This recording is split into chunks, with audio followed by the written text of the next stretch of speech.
Buenos días, chicos. El día de hoy hablaremos de un tema muy importante, que es el aparato argumentativo en la monografía. Recuerden ustedes que es muy importante que nosotros tengamos un conjunto de citas y un conjunto de referencias que ayuden a sustentar nuestra monografía. Para empezar, tenemos que decir que nosotros ya hemos realizado con anterioridad nuestra portada, nuestro índice, nuestra introducción y nuestros antecedentes. El día de hoy nos toca dar inicio con el desarrollo de la monografía. Una de las características más importantes del desarrollo de la monografía es que este está dividido en capítulos y en subcapítulos. Además, que está sustentado en un aparato crítico que contiene tanto citas textuales como resúmenes, paráfrasis o comentarios de las fuentes que hemos consultado. Todo eso debe de ir acompañado con su referencia bibliográfica, que debe de ir entre paréntesis y contiene apellido del autor, el año y la página en caso de ser una cita textual, o bien el apellido del autor y el año en caso de ser un resumen, una síntesis o una paráfrasis. Vamos a iniciar hablando de los capítulos de nuestra monografía. Del lado derecho ustedes ven un índice. En ese índice nosotros nos vamos a basar para desarrollar cada uno de los capítulos que vamos a ir escribiendo en nuestra monografía. Cada capítulo, en este caso yo lo estoy desarrollando en 3 capítulos, debe de tener 3 o 4 divisiones como máximo. Es decir, que cada capítulo debe de estar dividido en de 3 a 4 puntos para que no se vaya a hacer demasiado extenso o se pierda el sentido del trabajo. La secuencia que seguiría pues sería, por ejemplo, del capítulo 1, capítulo, subtítulo primero, subtítulo segundo, subtítulo tercero y subtítulo cuarto. No más de 4. ¿Sí? Es muy importante que nosotros a la hora de que ya estamos escribiendo nuestro desarrollo, empecemos cada capítulo en una nueva página o en una página diferente. ¿Sí? Y es muy importante que nosotros utilicemos la codificación de los números arábigos. Para los capítulos, poner obviamente 1, 2, 3 y 4. Y para los subcapítulos, poner 1.1, 1.2, 1.3, 1.4, ¿sí? Etcétera. Aquí nosotros tenemos un ejemplo de cómo podría empezarse un desarrollo. Tenemos capítulo 1, la publicidad en el mundo actual, que en ese caso es el título del capítulo 1. Y es muy importante que nosotros al iniciar cada uno de los capítulos hagamos una especie de párrafo introductorio en el cual se hable a grandes rasgos sobre el contenido de lo que se verá, ¿sí? Esto pues obviamente va a ayudar a que vayan encadenando los conceptos. Después, empezar propiamente con cada uno de los capítulos, de los subcapítulos, ¿sí? Como por ejemplo de Eva hasta Aida, que es el subtítulo primero, los modelos de publicidad el segundo, ¿sí? El modelo de la expectativa el tercero. Bueno, ahora recordaremos cómo se ponen las citas en el texto, porque recuerden que nosotros debemos de acompañar nuestro desarrollo de un aparato argumentativo. ¿Qué son las citas en el texto? ¿Sí? Las citas en el texto no sirven únicamente como decoración, ¿sí? Sino que tienen un sentido, un propósito. Ese propósito es contribuir a que mi argumento resulte más convincente porque lo saqué de una fuente fidedigna, ¿sí? Y va a estar fundamentado porque pues obviamente va a haber una serie de citas o una serie de paráfrasis que van a contener datos, van a contener porcentajes, etcétera, que van a ayudar a que, aparte de que mi explicación sea más clara y sólida, a que esté sustentada. Aquí nosotros tenemos un ejemplo de cómo podríamos nosotros desarrollar nuestro cuerpo de la monografía, ¿sí? Primero podríamos empezar con una idea propia, ¿sí? Hoy el IT te otorga una oportunidad y después nosotros tendríamos ya que empezar a poner alguna cita directa o indirecta, ¿sí? Por ejemplo, aquí yo puse una cita indirecta o una cita parafraseada que va a ayudar a desarrollar el punto o la idea que se planteó inicialmente. Es muy importante que se esté alternando la redacción propia con lo que se contiene en las fichas. Después de que ya terminé de parafrasear mi cita, al final del párrafo lo refuerzo la idea que dije con anterioridad, ¿sí?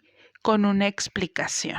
Es muy importante, como les digo, alternar mi explicación con la información de las fichas y reforzarlo otra vez con mi explicación. Aquí hay otro ejemplo, ¿sí? Aquí, por ejemplo, se vuelve a empezar con la idea propia del autor del escrito, que en este caso soy yo, y después se empieza con una cita de apoyo, ¿sí? Recuerden que cada que yo voy a poner una cita, debo de poner la referencia al final con el apellido del autor y el año, en caso de que sea una paráfrasis. Aquí les dejo un esquema en donde se recordarán cómo se hacen las citas directas y las citas indirectas. Recuerden ustedes que dijimos que las citas directas son las citas textuales, ¿sí? Es decir, cuando tomamos las palabras literales del autor, mientras que las citas indirectas son las parafraseadas, es decir, cuando nosotros lo escribimos con nuestras propias palabras. Hemos de recordar que en las citas directas textuales hay de menos de 40 palabras y de más de 40 palabras. Y en las citas indirectas hemos de recordar que hay unas que tienen con énfasis en el autor y otras con énfasis en el texto.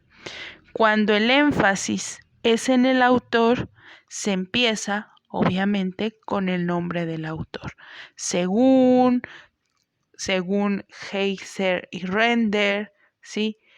Con base a fulanito de tal, o iniciar con los apellidos del autor o los autores, seguidos del año en que fue publicado, ¿sí? En caso de que yo quiera hacer la cita con énfasis en el texto, obviamente voy a poner la referencia hasta el final, ¿sí? Y entre paréntesis, pues voy a poner el apellido del autor, el año, en caso de que sea una cita indirecta, o el apellido del autor, el año y la página, en caso de que sea una cita directa. De cualquier manera, voy a dejar este esquema para que lo puedan analizar para cualquier duda. ¿Cómo integrar la información del texto? Es decir, ¿cómo intercalar mi información con la información de otras fuentes? Recordemos que existen dos formas de hacerlo, a través de las citas textuales y de las paráfrasis. Una cita textual es un fragmento del texto literal, palabra por palabra. Una paráfrasis es cuando yo reformulo las ideas del autor, ¿sí? Sin perder el sentido.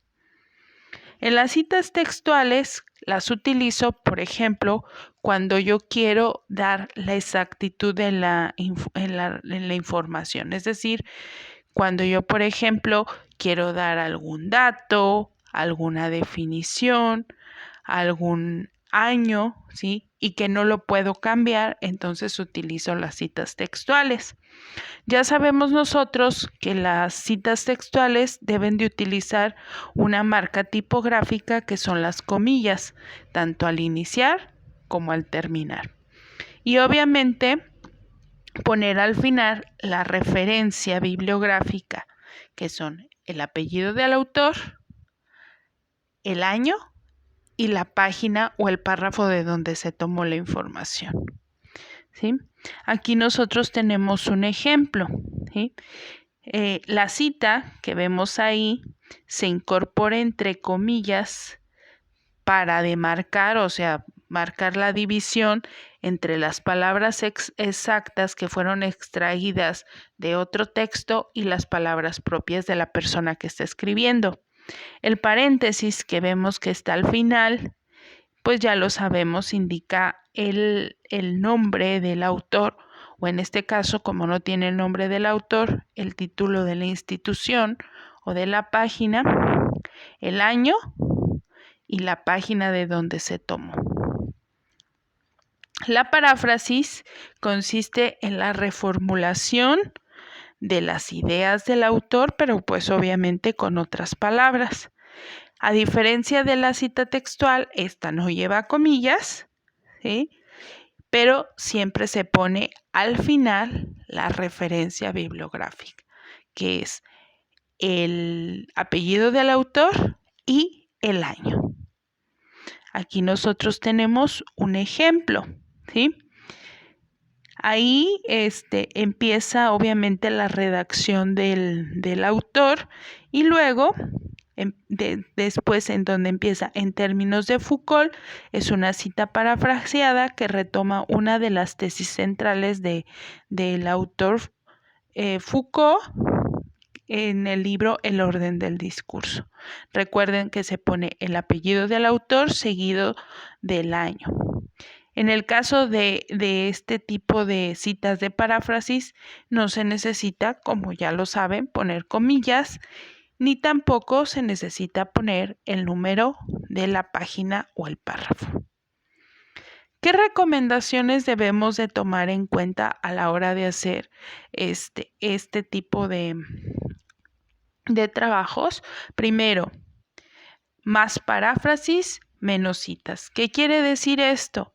Que los textos científicos privilegian el uso de la paráfrasis por encima de las citas, ¿sí? Es mejor que únicamente dejen las citas para aquellos casos en donde no puedan cambiar los datos, ¿sí? Traten ustedes de explicar con sus propias palabras el contenido del texto. La siguiente es la citación perfecta, que quiere decir que la cita, ¿sí?, solo debe distinguirse, o sea, la cita textual solo debe distinguirse que es una idea que no es mía, pero porque va entre comillas.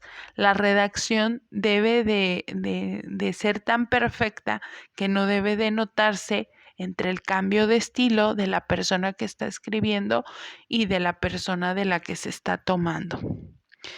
Y la siguiente es no plagio. Al parafrasear, debes uno hacerlo desde su comprensión, ¿sí? Aunque nosotros utilizamos la paráfrasis mecánica, es preferible que todas las ideas que nosotros escribamos en el cuerpo de la monografía, nosotros las escribamos con nuestras propias palabras y desde nuestra comprensión, ¿sí?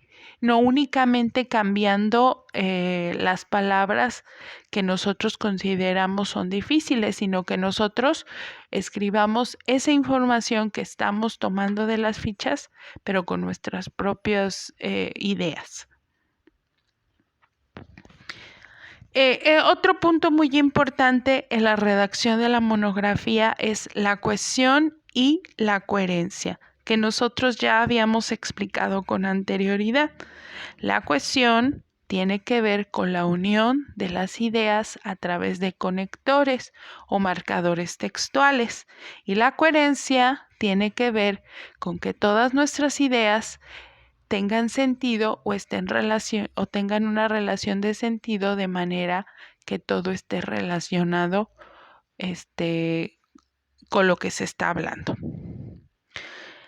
La clave en la redacción consiste en que cada párrafo se desprenda del anterior y se continúe naturalmente en el siguiente. Es decir, que un párrafo nos lleve al siguiente y así sucesivamente. Para ligar los párrafos se utilizan las siguientes conjunciones. También, además, asimismo, porque todas estas pueden ir entre las ideas o bien al inicio de cada uno de los párrafos. Aquí les voy a dejar unos ejemplos de conectores del discurso que nos van a ayudar a ordenar, pues obviamente, lo que estamos escribiendo y a tener cohesión y coherencia. Revísenlos, por favor, porque va a ser muy indispensable para darle cohesión y coherencia a nuestro discurso. Aquí nosotros tenemos un ejemplo de un texto ya terminado. ¿Sí? Si ustedes ven, en la parte superior empieza con el nombre del capítulo, que es el capítulo 2, valoración y detección de las úlceras venosas. Después, en la parte inferior, viene el subcapítulo, epidemiología. ¿Sí?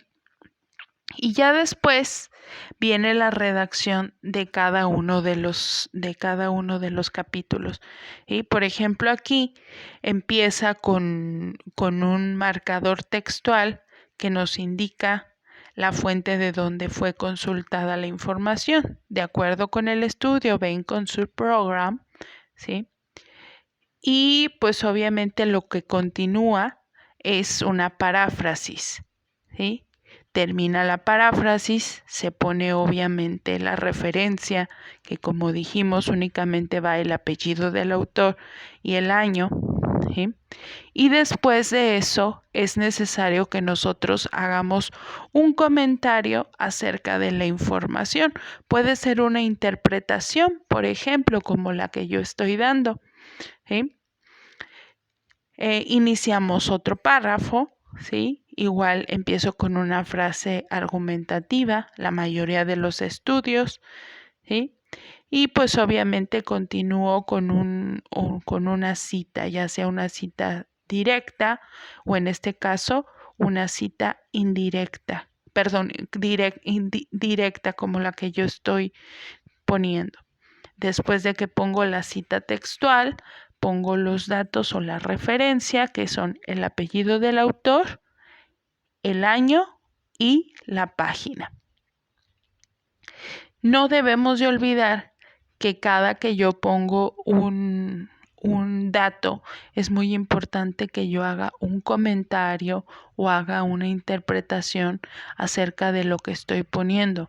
No se trata únicamente de poner datos al azar, ¿sí? Se trata de poner datos y obviamente comentarlos o interpretarlos.